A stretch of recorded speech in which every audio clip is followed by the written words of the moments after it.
In the last video, I talked about using a single kettlebell to do a full workout. Today, we're gonna go over using a single medicine ball to do a full workout as well. We're gonna go through 3 different exercises using a 35-pound medicine ball. The first exercise is gonna be curl to squat with an extension.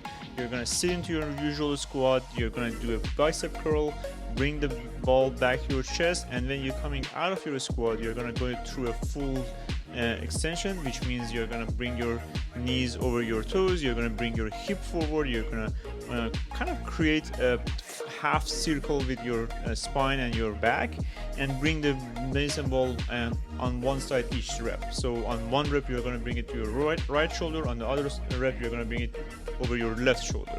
The goal of this exercise is basically helping you find the connection between the front line and the back line. So when you sit into your squat, you want to feel the quads getting loaded, you want to feel the glutes getting stretched, and when you come out of it, you want to feel the glutes getting activated, your hamstring getting connected, and at the very top, you want to feel the relationship between that back line and the balance with bringing your heels off of the ground. The second exercise is going to be Contra lateral rotations. Basically, hug the ball and go into like a half hinge position, and as you take a step forward, you're going to use your feet to create the forces. Basically, one foot is pulling the ground back and the other one is pushing the ground forward, and you're going to rotate away as well. So on the starting position, your torso is rotating towards your right leg, and when you're taking a step forward, you're going to basically take a step forward and your torso is going to rotate over your left leg.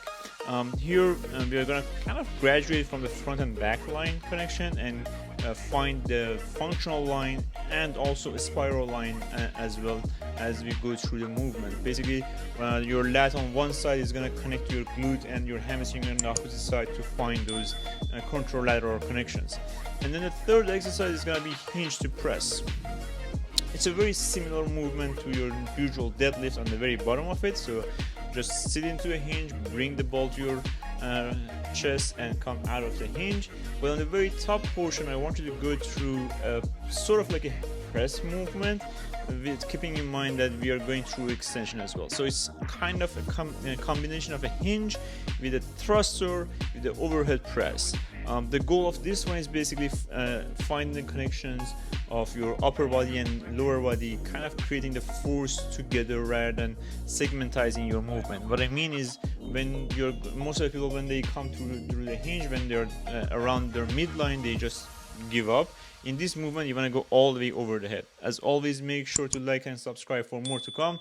Gamify your training and have a good one.